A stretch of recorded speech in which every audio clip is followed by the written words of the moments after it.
His body was found 3 days later, floating in the icy waters of the East River, an anonymous end for a man who dared to dream too big. No one could explain how such a meticulous figure, aware of the dangers of the underworld, ended up floating like mere debris, his swollen face unrecognizable. This is the untold story of the fatal mistake that drowned him, a brutal lesson on the nature of power in Harlem. The truth about his downfall wasn't shouted from the rooftops, but whispered in the calculated silence of a man who turned quietude into his most lethal weapon. Let's unravel what really happened in those days leading up to his death, delving into the mind of Ellsworth Bumpy Johnson and the mistake of a man who confused patience with weakness, a deception that cost him absolutely everything.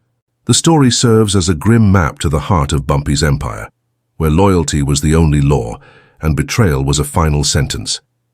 It was a cold winter night in 1948, and Harlem was shrouded in a fog that seemed to emanate as much from the weather as from the latent tension in the streets. Inside the Rhythm Club, one of the many establishments under Bumpy Johnson's discreet control, the sound of jazz was a vibrant counterpoint to the heavy silence that had settled in the back office. There, far from the laughter and music, true power manifested itself. Bumpy sat behind his polished mahogany desk, not like a gangster, but like a monarch in his court. The air was thick with the smell of expensive whiskey and the bluish smoke of a Cuban cigar, an atmosphere that for many was one of success, but that night it was the prelude to a trial. Freddie, one of his most efficient and, until then, reliable collectors, stood before him, sweat glistening on his brow despite the cold. The week's money was on the table, but the pile was visibly smaller than it should have been. Bumpy hadn't counted it. He didn't need to. He already knew, and his silence was the first piece to be moved on the board. Freddie's mistake didn't begin with the theft itself, but with the arrogance that preceded it. He was young, ambitious, and in his mind, smarter than the old guard. He saw Bumpy Johnson as a relic of a bygone era, a man whose reputation surpassed his current capabilities. For weeks he observed his boss's style, the calmness, the delegation of tasks, the apparent detachment from day-to-day operations. Freddie interpreted this confidence as carelessness. He began to embezzle small amounts, testing the waters, and when no consequences followed, his audacity grew. He bought a new car, a luxury that didn't go unnoticed, and began to flaunt it in circles where discretion was a virtue for survival. He believed that in the vast and complex financial machinery of Bumpy's empire, his small diversions would be merely a rounding error, statistical noise. He didn't understand that, for Bumpy, every penny had a story, and he was the most eager of listeners. Freddie's greed deafened him to the most fundamental truth of Harlem. Nothing happened without Bumpy Johnson knowing about it. Post-war Harlem was a universe of dualities. To the outside world, it was a ghetto, a stain of poverty and crime on the map of Manhattan. But inside, it was a vibrant kingdom, a cultural capital with a complex social and economic hierarchy. Black soldiers returned from World War II with a new perspective on freedom and equality, only to find the same, if not worse, conditions they left behind. This collective frustration created a power vacuum that men like Bumpy Johnson masterfully filled. He wasn't just a criminal, he was an institution.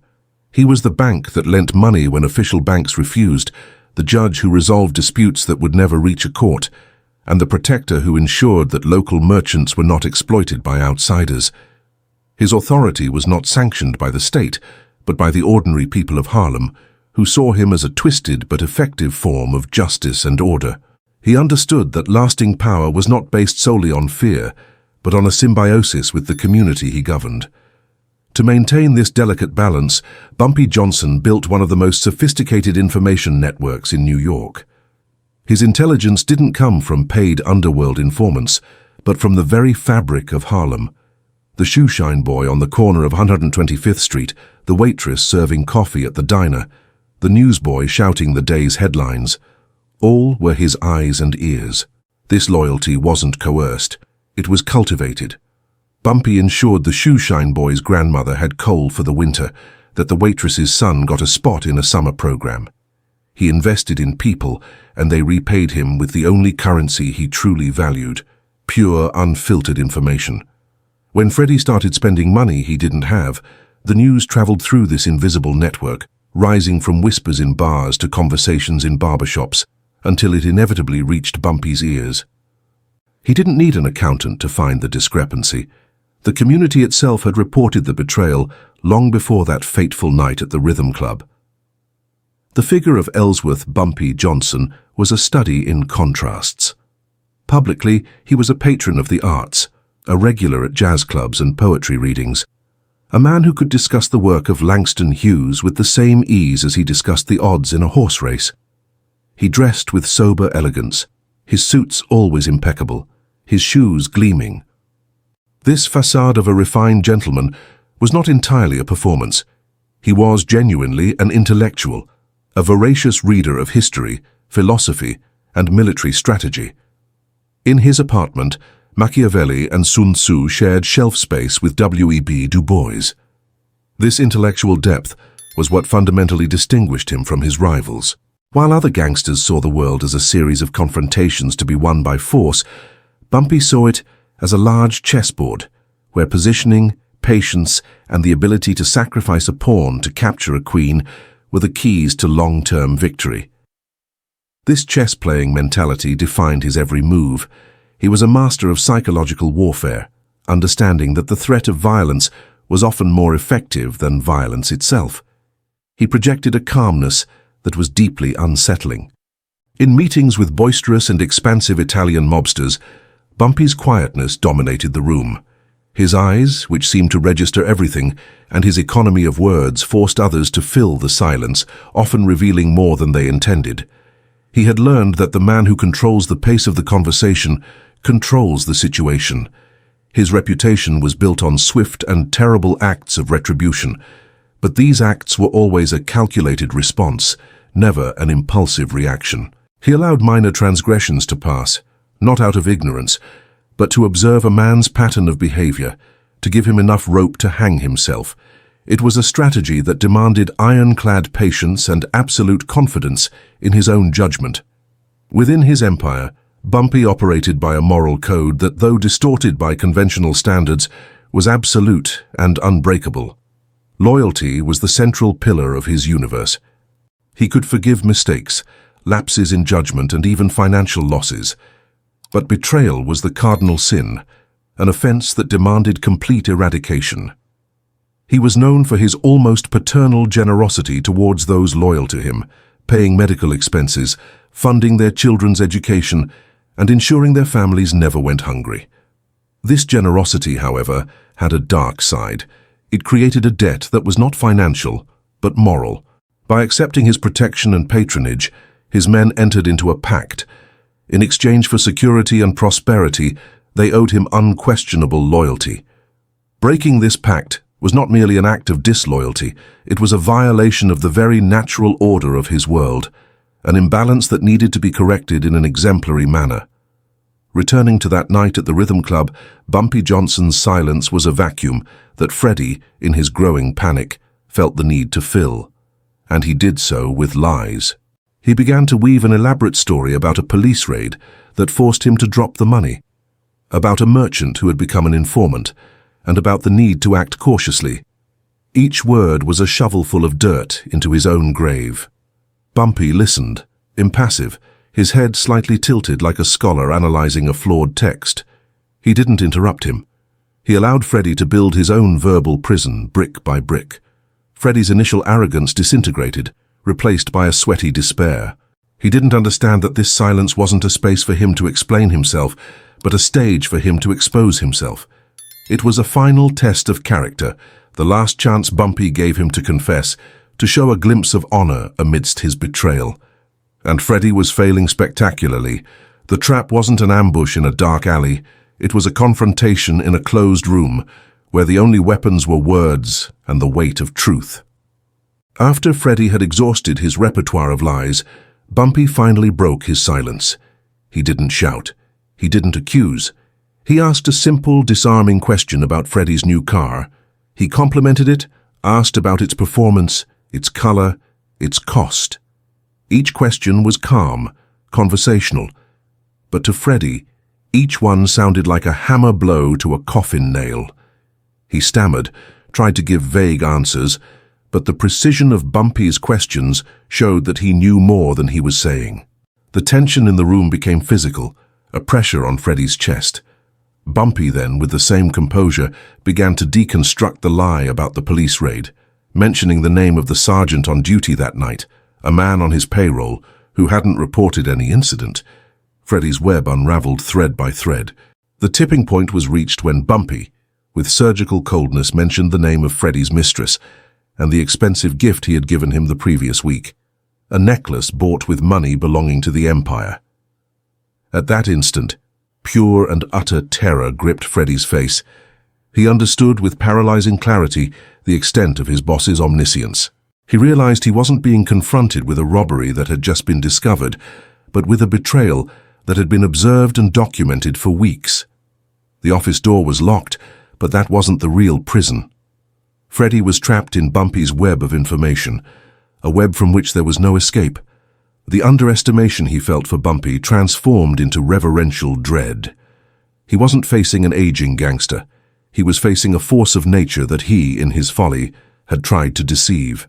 The turning point was theatrical in its simplicity. Bumpy rose slowly and walked to the small bar in the corner of the office. He poured 2 glasses of whiskey, the sound of the liquid being poured and the ice clinking the only noises in the room. He turned and extended one of the glasses to Freddy. "A toast," said Bumpy, his voice uninflected, "to new beginnings and necessary endings." It wasn't an offer of peace, it was a closing ritual. Freddy, his hands trembling uncontrollably, took the glass. His eyes were fixed on Bumpy, searching for a sign of mercy, of anger, of anything, but found only a calm, resolute emptiness. Bumpy's control was absolute. He didn't need to raise his voice or draw a weapon. He had stripped Freddy of his arrogance, his lies, and finally, his hope. The act of accepting the drink was Freddy's final surrender, a silent acknowledgement that his fate was no longer in his hands. The aftermath was as silent as the confrontation. As Freddy drank his whiskey in a single desperate gulp, the office door swung open.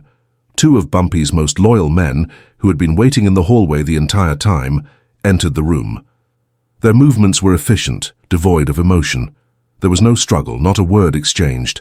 They simply positioned themselves beside Freddy, who remained paralyzed, the empty glass slipping from his fingers and falling onto the thick carpet. They lifted him by the chair and guided him out into the cold Harlem night. He didn't protest. He was a hollow man, already a ghost before his body even disappeared. Bumpy remained in his office, finishing his own whiskey as he listened to the footsteps receding down the hallway. Freddy's physical execution was a mere formality. His true annihilation had taken place in that very room. The message sent by that event was a true act of power. Freddy's disappearance wasn't announced. He simply ceased to exist. The next day, a young and ambitious collector was promoted to take over Freddy's route. The operation continued uninterrupted, as if Freddy had never been a part of it. But the story spread, not as news, but as a whisper, an urban legend told in hushed tones in barbershops and clubs. The story wasn't about a robbery, but about the silence that preceded it. The symbol left behind wasn't a bullet-riddled body in an alley, but an eloquent void. Freddy's absence became a monument to Bumpy's omnipresence and the futility of betrayal. The lesson was clear and terrifying. Bumpy Johnson didn't punish disloyalty with pain, but with oblivion.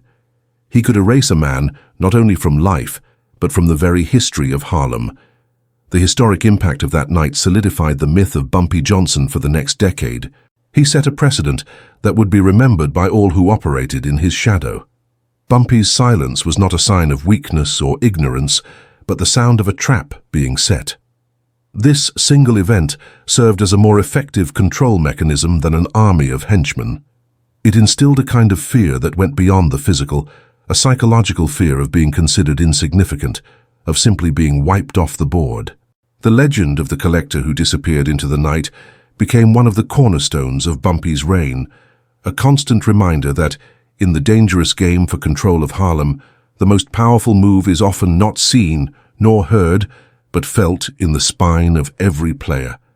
This story serves as a grim reminder of the complexity of power. It demonstrates that true dominance is not exercised through brute force, but through a deep understanding of human nature, its weaknesses, its vanities, and its fear of the unknown.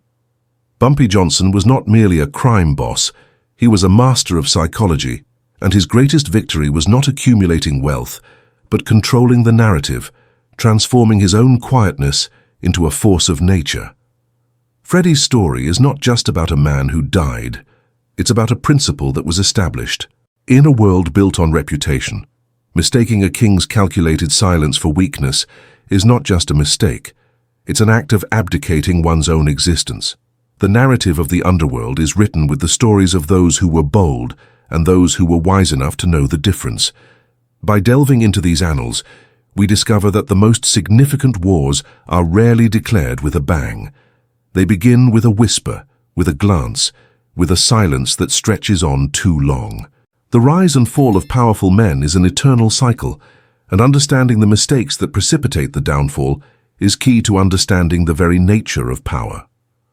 The story of Bumpy Johnson and his unfaithful collector is more than a crime tale. It is a timeless parable about strategy, perception, and the ultimate price of arrogance, an echo that still resonates in the historic streets of Harlem.